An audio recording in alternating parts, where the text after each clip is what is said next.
अजीजान मन आपको आपके भाई आदिल राजा का सलाम पहुंचे। मैं आपको खुशामदीद कहता हूं सोल्जर स्पीक्स रीलोडेड के ऊपर। अजीजान मन ये कहा जा रहा है कि आसिम मुनीर ने अपने दूसरी दफा रिटायरमेंट के बाद चीफ ऑफ डिफेंस स्टाफ और आर्मी चीफ लगने की नोटिफिकेशन के बदले में नवाज शरीफ से वादा किया है कि इमरान खान का मुकम्मल सफाया कर दिया जाएगा और उसको रस्ते से हटा दिया जाएगा। लेकिन ये वादा तो आसिम मुनीर ने पहली दफा रिटायरमेंट के बाद 3 साल पहले चीफ लगने के लिए लंदन प्लान के नतीजे में भी किया था। और न सिर्फ ये वादा किया था बल्कि ये वादा भी किया था कि नवाज शरीफ को दोबारा वजीर आजम लगाया जाएगा। और ये वादा जो है वो वफा ना हो सका, क्योंकि आसिम मुनीर न तो उस वक्त इस पोजीशन में था कि खुद से ये फैसला कर सकता और ना ही इस वक्त उस पोजीशन में है कि खुद से ये फैसला कर सके।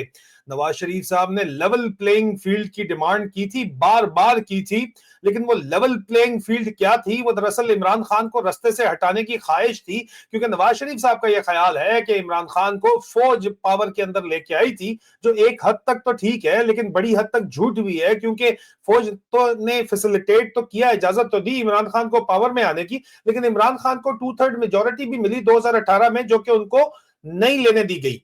और इस वजह से फैसला जो है वो एक हंग पार्लियामेंट क्रिएट की गई ताकि इमरान खान को कंट्रोल किया जा सके। इमरान खान ने फैसला कबूल तो कर लिया, लेकिन इमरान खान ने हमेशा अपनी मर्जी की एक इंडिपेंडेंट फॉरेन पॉलिसी बनाई, जिसकी वजह से इमरान खान जो है वो फौजियों के निशाने के ऊपर आए और रजीम चेंज ऑपरेशन उनके खिलाफ किया गया और लंदन प्लान बनाया गया, जहां पे आसिम मुनीर ने जाके वादे वहीद ये किए कि जनाब मैं इसको रस्ते से हटा दूंगा, आप मुझे आर्मी चीफ लगा दें। और रिटायरमेंट के 2 दिन बाद इसको आर्मी चीफ लगाया गया और अब इसकी notification chief of defence forces के लिए और चीफ ऑफ आर्मी स्टाफ के लिए एक हफ्ता जो है वो लटकाई गई। और उसके बाद आसिम मुनीर ने बहुत से वादे वहीद तो किए, लेकिन दोबारा सवाल वही है कि क्या लंदन प्लान के बाद वादा वफा नहीं हुआ था? कोर कमांडर्स ने रोक दिया था नवाज शरीफ को वजीर आजम बनने से।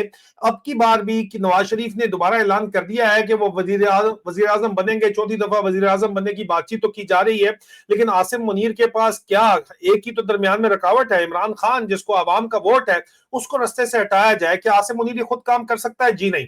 आसिम मुनीर इस वक्त भी बहुत शदीद कमजोर है।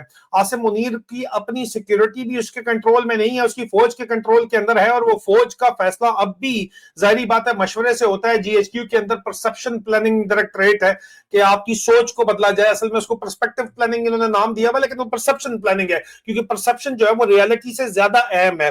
परसेप्शन ये क्रिएट करना चाहते हैं कि सब अच्छा है, सब जी सब अच्छा है, हर खड़ी चीज को ये सलूट मारते हैं और हर लेटी चीज के ऊपर चूना फेंकते हैं, लेकिन सब अच्छा नहीं है जनाब, खुदा का खौफ करो, ठीक है ना। इस वक्त जो ब्रेनस्टॉर्मिंग सेशन चलाए जा रहे हैं जीएचक्यू के अंदर, जो बातचीत बाहर निकली है वो ये है कि इमरान खान को रस्ते से हटाया जाए या ना हटाया जाए, क्योंकि जर्नैलों को यह लगता है कि उनका काम सिर्फ और सिर्फ इसलिए खराब हुआ है और पाकिस्तान की मईशत में 4 साल से सिरे से पैसा आ ही नहीं रहा, क्योंकि इमरान खान जेल के अंदर मजामत दिखा रहा है। और इमरान खान को रस्ते से अगर हटा दिया जाएगा तो हो गया क्या? बगावत होगी, अवाम उठेगी, तो उसके लिए उनका प्लान ये है कि अवाम की खैरी है। हमने 9 मई 2023 में भी इनके ऊपर जो है वो सीधी कर ली थी, बंदूकें तानी थी और गोली चलाई थी, और हम 26 नवंबर 2024 को भी हमने यही काम किया था। दोबारा अवाम निकलेगी तो इनको हम सीधा करेंगे, इनकी ऐसी की तैसी, और इनका ख्याल है अवाम नहीं है पठान है। अब ये सोच, इनकी जो लसानी सोच है, इसने पाकिस्तान एक दफा पहले भी तोड़ा है, बांग्लादेश अलहदा इसी सोच के तहत हुआ था। जो सोच इस वक्त पीटीआई को टारगेट कर रही है, इसी सोच के तहत इमरान खान को टारगेट किया जा रहा है। लेकिन मैं बात इंतहाई वाज़ेह तरीके से कर दूं, जो डिटेल के अंदर इनकी बातचीत चल रही है वो ये चल रही है कि देखो, अवाम को तो हम कंट्रोल कर लेंगे, गोली चला देंगे, कोई बात नहीं, 2-3 हजार बंदा मर जाता है, और वो कहते हैं कि 1,00,000-1,50,000 बंदा भी मर जाए तो 25 करोड़ में से कोई मसला नहीं है, इतना हमारे पास आबादी पहले ही बहुत ज्यादा है। मसला सिर्फ और सिर्फ घूम फिर के किसके ऊपर आके फंसा हुआ है कि हम भी तुमको पा ही लेते हैं सनम। बात पैसे पे आके रुकती है। पैसे नहीं आ रहे, पैसे नहीं आ रहे, जलील हुए में ओवरसीज पाकिस्तानियों ने पैसा रोक दिया है, पाकिस्तान के अंदर इन्वेस्टमेंट रोक दी है, फॉरेन डायरेक्ट इन्वेस्टमेंट रोक दिया है, चीनी पैसा नहीं दे रहे, अमेरिकी पैसा नहीं दे रहे, हर तरफ से ये कशकोल फैला के बैठे हुए हैं, लेकिन पैसा कहीं से नहीं आ रहा। पैसा अगर आ भी रहा है तो डायरेक्ट अगर स्पेयर पार्ट की मद के अंदर पैसा आता है या किसी प्रोजेक्ट की मद के अंदर पैसा आता है तो चीनी कंपनियां पैसा कर्जे के ऊपर देती हैं, अमेरिका अगर कर्जे के ऊपर पैसा देता है तो वो अपनी ही कंपनियों को बराह रास्त तो पैसा देते हैं, जिसके बदले में वो सर्विसेज प्रोवाइड करते हैं ताकि उनके अपने मुल्कों का बिजनेस चलता है। डायरेक्ट इनकी जेब में पैसा नहीं आ रहा। अब इन्होंने 2 हल निकाले में है। पहला जो सोच है इस वक्त वो ये है कि सऊदी अरब जो है वो कुछ देगा।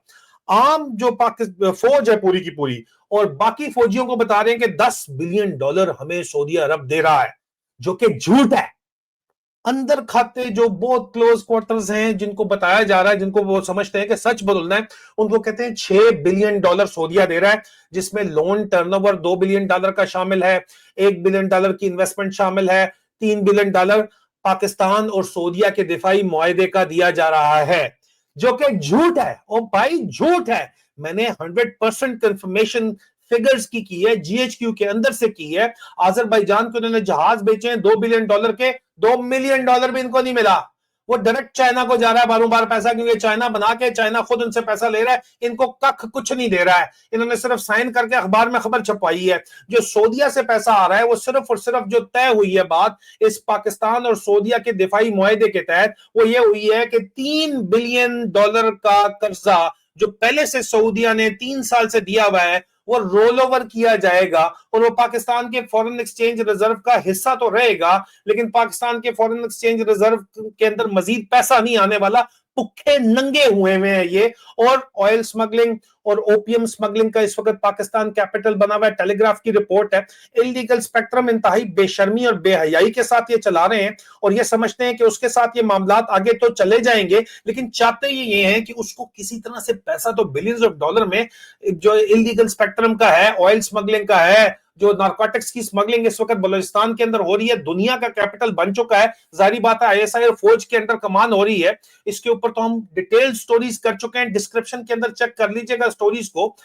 अब ये बात चल रही है कि यार ये पैसा जो है ये ब्लैक मनी है, इसको व्हाइट कैसे किया जाए, तो क्रिप्टो करेंसी के जरिए इसको व्हाइट करने की कोशिश की जा रही है, और मुख्तलिफ फॉर्मूले बनाने की कोशिश की जा रही है कि यार बेशक फीसें देनी पड़ती हैं तो देनी पड़े, हवाला हुंडी वालों को भी तो फीसें दे के दुबई भेजने पड़ते हैं, पैसे इंग्लैंड भेजने पड़ते हैं, तो बेहतर है कि फीसें दे के आप क्रिप्टो के अंदर पैसा लगाएं और क्रिप्टो के साथ पैसा लगा के पाकिस्तान से बाहर भिजवाएं। इनको ये जुगाड़ नजर तो आ रही है, लेकिन इनको ये समझ नहीं आ रही कि जनाब जो बैनुल-अक़वामी सिस्टम है वो इस वक्त सिर्फ और सिर्फ एक सिस्टम नहीं चल रहा, सिर्फ अमेरिका का या वेस्टर्न सिस्टम नहीं चल रहा, ईस्टर्न सिस्टम भी साथ चल रहा है, और उसमें ट्रांसपेरेंसी बहरहाल एक हद तक मौजूद है। ब्लैक मनी को व्हाइट करना इतना आसान नहीं है जितना ये समझ रहे हैं। क्रिप्टो के जरिए जो ये मनी लॉन्ड्रिंग करने की कोशिश कर रहे हैं उसका मनी ट्रेल तो बड़ा पक्का ठक्का रहता है। वैसे कैश के अंदर आप पैसा ले जाओ तो फिर भी मनी ट्रेल छुपाया जा सकता है, क्रिप्टो का मनी ट्रेल छुपाना तकरीबन नामुमकिन है। तो ये भी इनकी तरफ फेल हो गया, सऊदीया की तरफ से भी पैसा फेल हो गया।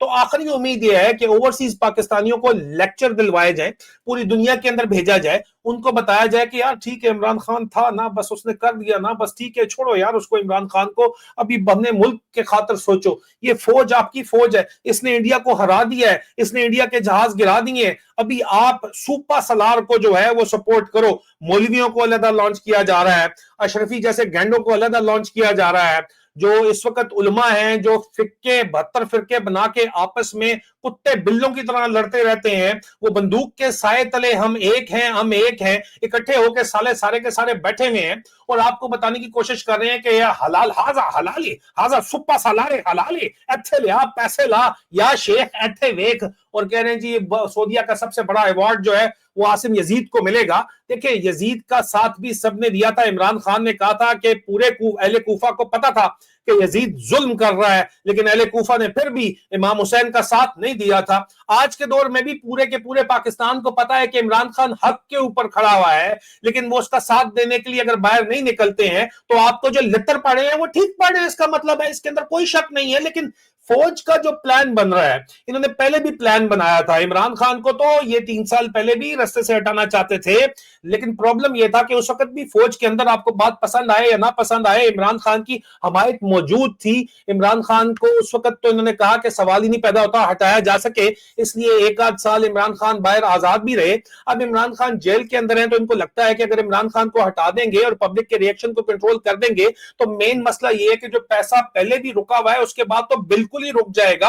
असल कहानी यह है कि ओवरसीज पाकिस्तानियों ने और जो मजदूर तबका पाकिस्तान से बाहर है, अगर वो पाकिस्तान के अंदर पैसा मजीद नहीं भेजेगा तो इनका पूरा का पूरा सिस्टम कोलैप्स हो जाएगा और इमरान खान का मिन्नत तरला करके इनको वापस लाना पड़ेगा। सारी कहानी ये है। आईएमएफ की गवर्नेंस रिपोर्ट करप्शन के बारे में जो कहानी लिखती है और आईएमएफ जो आपकी मईशत के ऊपर कहानी लिखती है, वो यही कहती है कि हमने इनको 1.6 बिलियन डॉलर का अगला जो किस्त दी है वो इसलिए नहीं दी कि इनकी मईशत चल रही है, इसलिए दी है कि इनका कबाड़ा हो जाएगा, ये गिर जाएंगे, तबाह बर्बाद हो जाएंगे। इनको लगता है कि इनके इलीगल स्पेक्ट्रम से तमाम के तमाम मामला चल जाएंगे, ऐसा होने वाला नहीं है। सुबह शाम की बुनियाद के ऊपर नोट पे नोट पे नोट छाप के ये मामला चला रहे हैं। एक ही झटके में आपकी करेंसी हवा हो जाएगी और अगर आप गलती से अभी भी प्रॉपर्टी में इन्वेस्ट कर रहे हैं, पाकिस्तान में इन्वेस्ट कर रहे हैं, तो सारा पैसा फुर हो जाएगा। ये बात भी जहन के अंदर आप रख लीजिए। इमरान खान को रास्ते से हटाना अगर इतना आसान होता और अगर नई दुश्मनियां बनाना इतना आसान होता तो अफगानिस्तान में आप रजीम चेंज का जो वादा करके आए हैं आप पूरा कर चुके होते।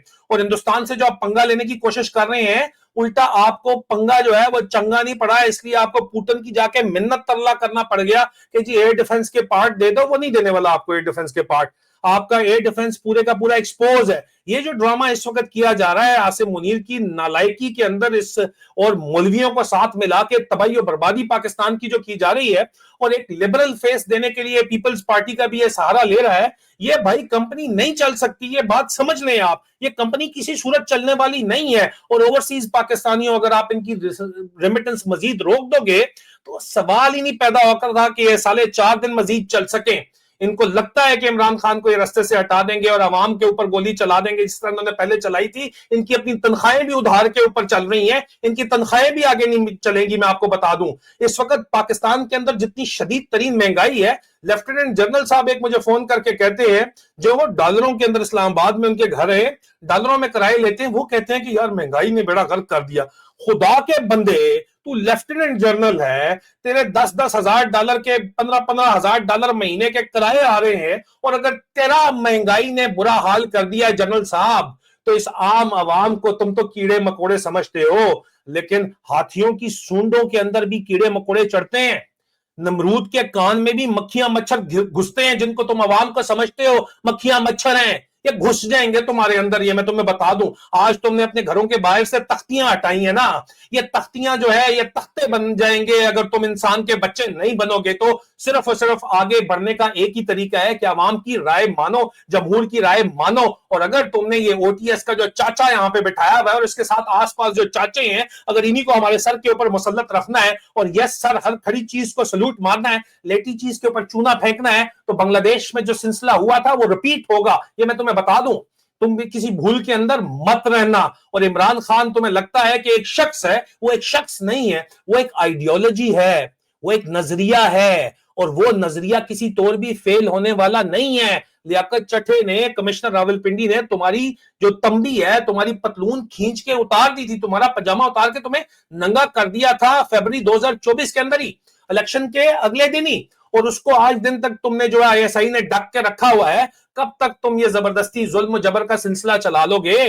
कहानी पैसे की है, पैसा तुम्हें आ नहीं रहा है और इलीगल पैसा अगर तुम समझते हो तुम लीगल करके नार्को स्टेट बना लोगे तो तुम्हारी अपनी अय्याशी सारी की सारी जो है वो वेस्टर्न कंट्रीज के अंदर है। तुम्हारे पास एक ही दफा सैंक्शन लगेगी और सारे के सारे ठुक के जाओगे, तुम देख लेना, लग पता जाएगा तुम लोगों को। और आर्टिकल 6 के लिए तुम लोग सारे के सारे तैयारी कर लो। ये मियां नवाज शरीफ भी भाग जाएगा और बाकी पार्टियां भी भाग जाएंगी, तुम भुगतोगे सारे के सारे। जिस तरह मुशर्रफ भुगत रहा था, जिस तरह जियाउल हक ने भुगता, जिस तरह अयूब कुत्ता कह के निकला, जिस तरह याया खान को डका था, तुम भुगतोगे। ये बात मैं तुम्हें बता दूं, ये तारीख बताती है, तारीख अपने आप को रिपीट करती है और अब की बार फिर रिपीट करेगी। सदा बादशाही सुने रब की। अजीजान मन अब के लिए सिर्फ इतना ही। और मजीद ब्रेकिंग न्यूज, तज्जियों के लिए और खबरों के लिए चैनल को लाइक कीजिए, सब्सक्राइब कीजिए। और अगर आप इस वीडियो को आपको पसंद नहीं है तो इसको जरूर शेयर कीजिए, बात को फैलाइए, आवाज हक को फैलाइए। और कुछ प्राइवेट बातचीत होती है जो पब्लिकली नहीं, मुख्तलिफ वजूहात की बिना पर की जाती, अगर पॉसिबल है तो डिस्क्रिप्शन में लिंक मौजूद है, मेंबर बनिए। खुदा हाफिज।